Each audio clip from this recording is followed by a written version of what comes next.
Alô, comunidade das redes sociais! Mais uma vez aqui para tratarmos de mais um tema. Mas antes de tratarmos do tema de hoje, gostaria de convidar você mais uma vez a se inscrever no canal e, ao se inscrever, acione o sininho para receber notificações de novos vídeos. Dê o seu like, faça o teu comentário e, acima de tudo, compartilhe o nosso material com outras pessoas. Acima de tudo, dê o seu like, já vai dando like aí para você não se esquecer, e compartilhe, para que a gente leve em frente esse projeto.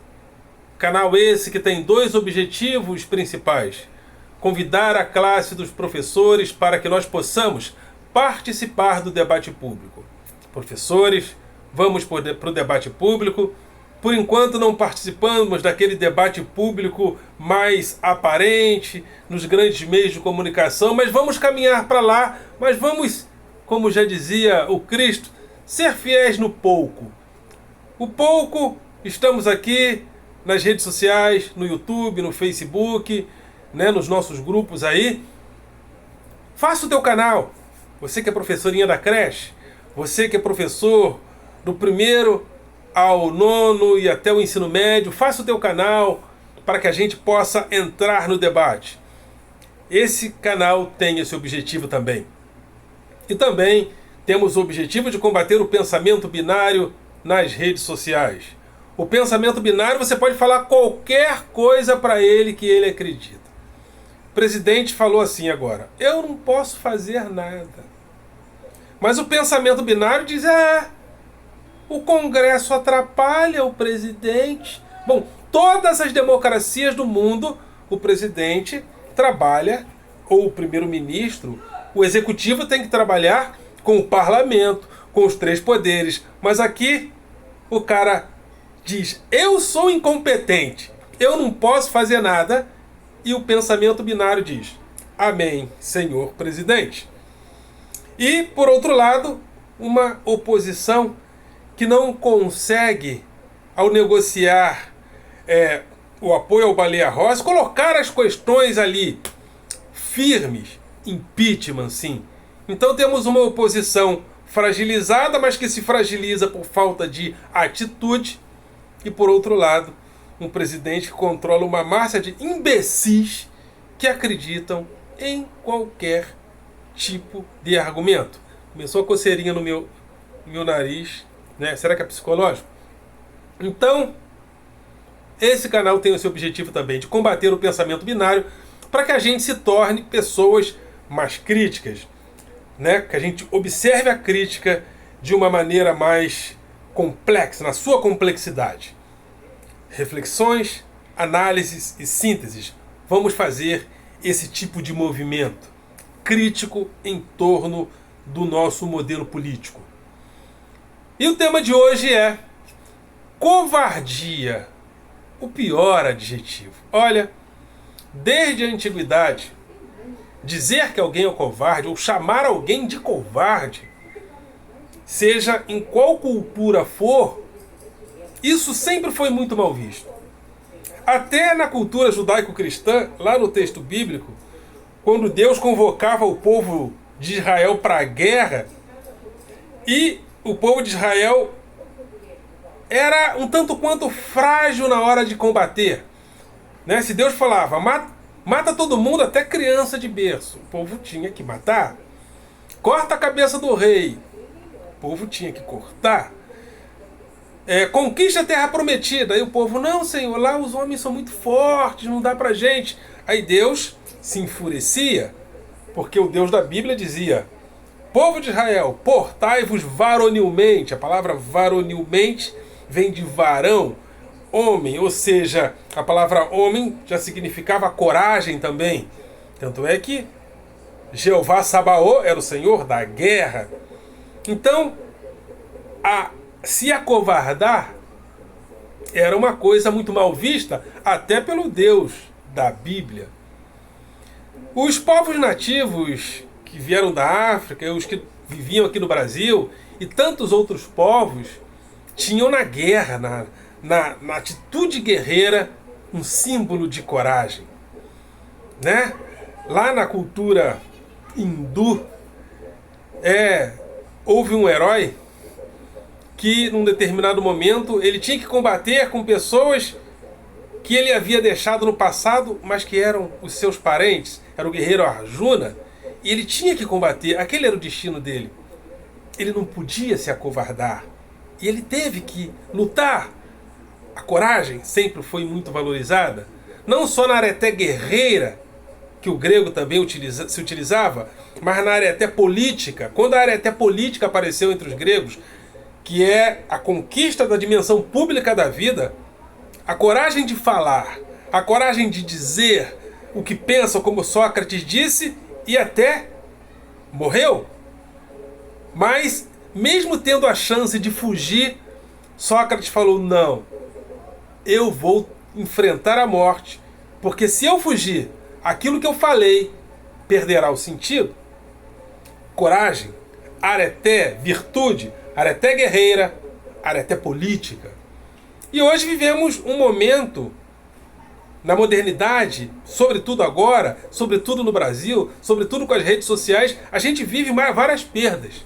Teve até um filósofo que escreveu, Mário Sérgio Cortella, escreveu com outro pensador, que agora não me lembro o nome, esqueci, um livro chamado Ética e Vergonha na Cara. As pessoas pararam, perderam a vergonha. Nosso presidente, ele não tem vergonha na cara.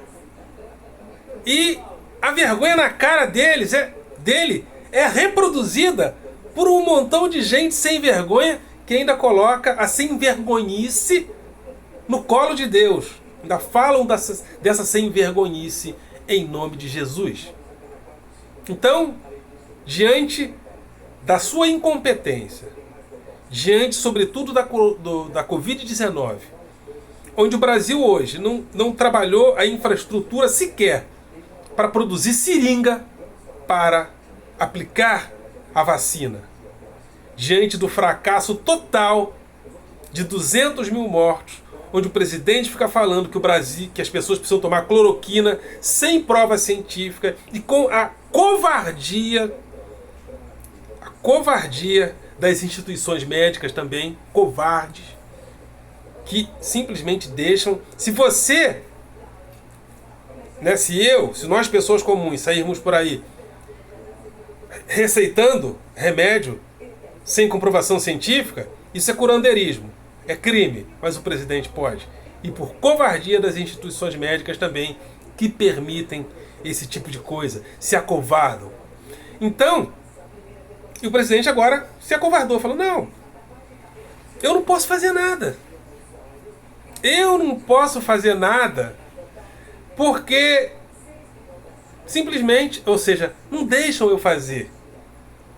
Ou seja, em toda democracia do mundo, o executivo precisa negociar, criar ambientes de negociação.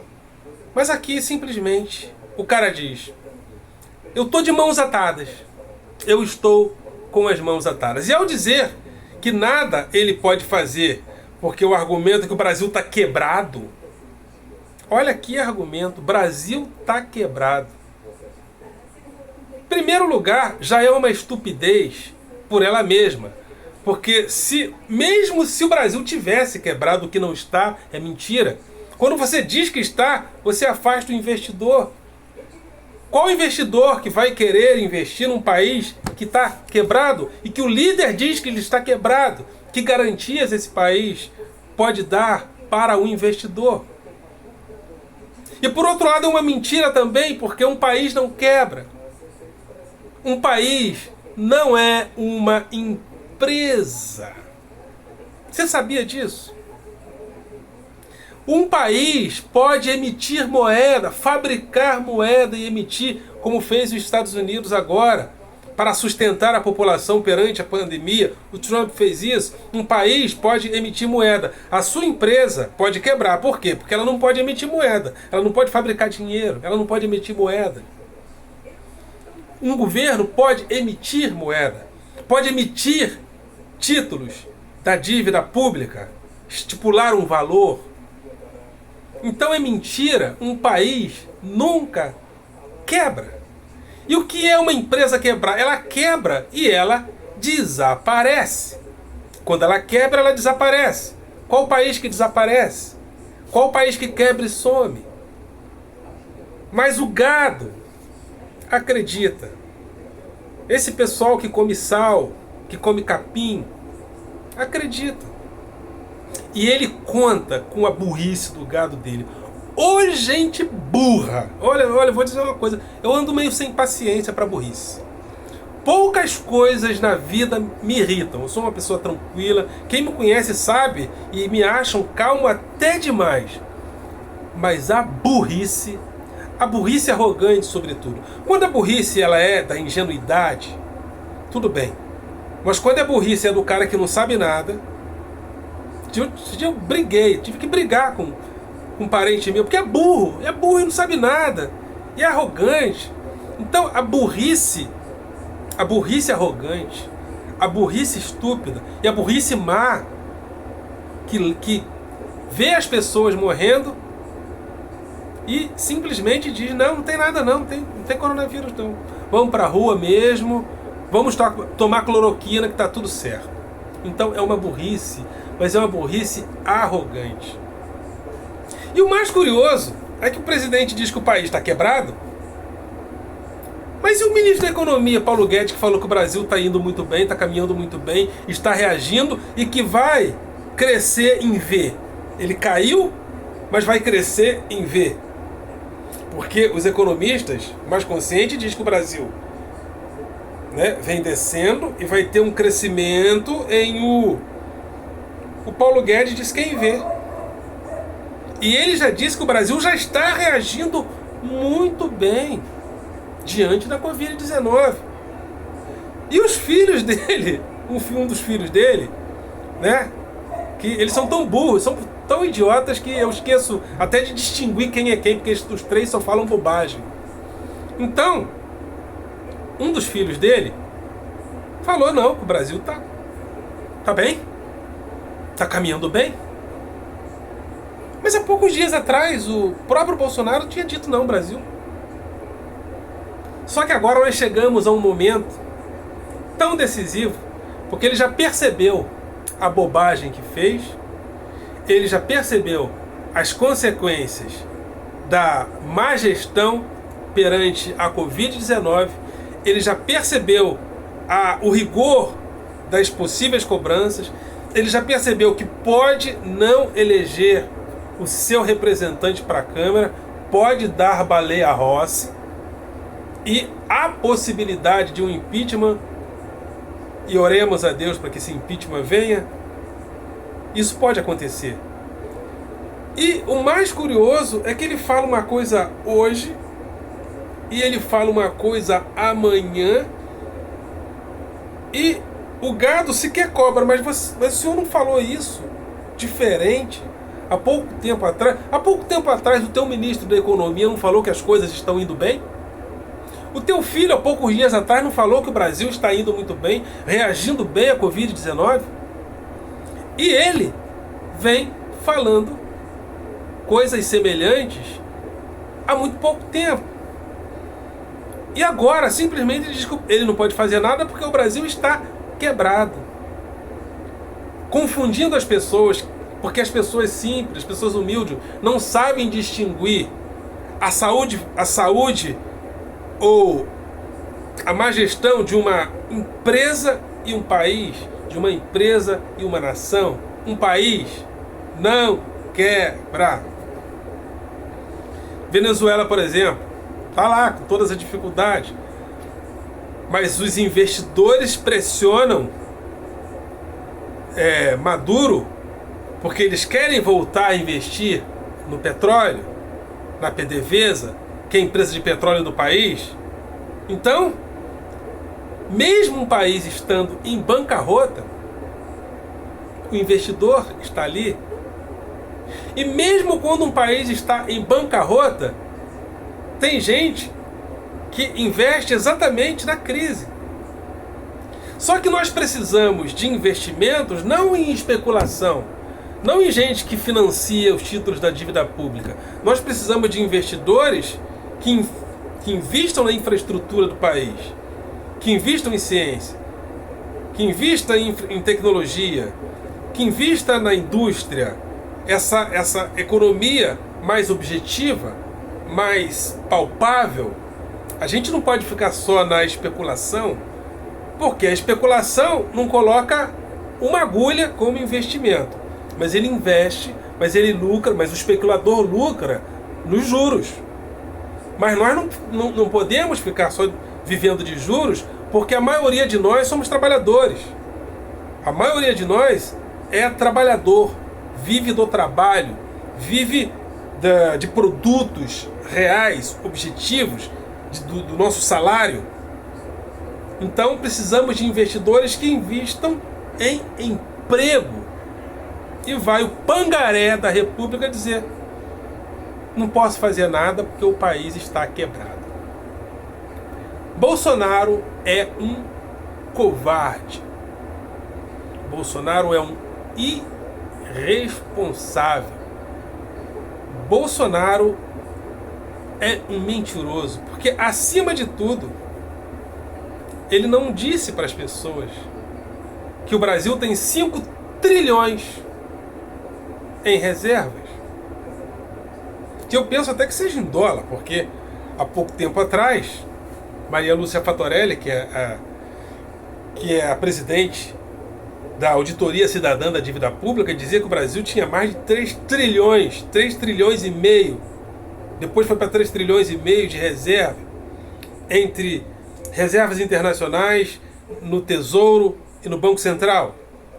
5 trilhões de reservas, porque evidentemente que o dólar subiu. Então o Brasil hoje, segundo a doutora Maria Lúcia Fatorelli, uma especialista que já trabalhou na renegociação da dívida pública de vários países do mundo, inclusive da Grécia, ela disse que hoje o Brasil, e já apresentou esses dados no Senado da República, o Brasil tem 5 trilhões em reservas.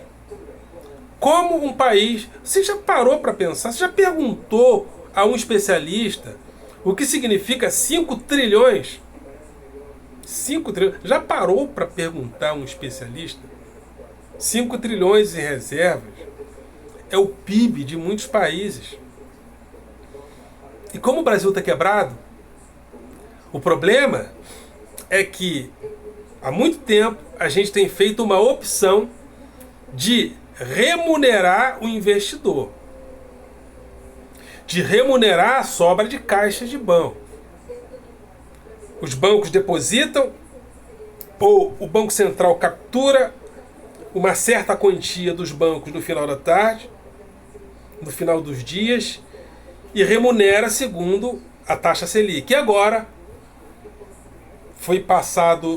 passou no Senado um projeto para que o Banco Central remunere a sobra de caixa dos bancos sem limite. Por isso que eles querem a independência do Banco Central. Então, o Brasil hoje tem um projeto que vai para a Câmara para remunerar os bancos sem limite, com a captura da sobra de caixa dos bancos, ou seja, os bancos vão depositar no Banco Central a quantia que eles quiserem e o Banco Central vai remunerar sem limite. Esse é o projeto PL 3877, que passou no Congresso e vai para a Câmara.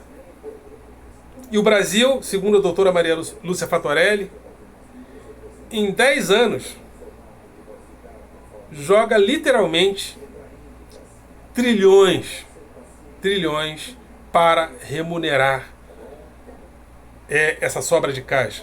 Essas operações que são chamadas de operações compromissadas, mais conhecidas também como Bolsa Banqueiro, agora nessa nova formulação chamada PL 3877. Então o Brasil tem feito muitas operações que são temerárias, porque se os bancos recebem no próprio Banco Central uma remuneração, por que eles vão emprestar à sociedade e gerar liquidez na mesma?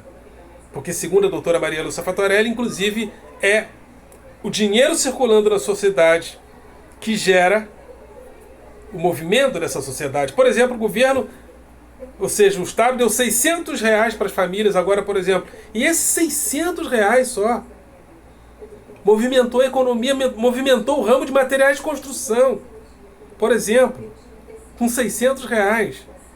Então, o segredo para qualquer economia estável é o dinheiro circulando na sociedade, como ocorre na China, né? Que os imbecis, os ignorantes falam que que o governo chinês escraviza as pessoas.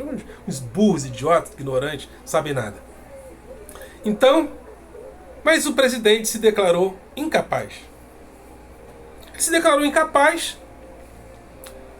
E quando uma pessoa é incapaz, ela tem que ser interditada.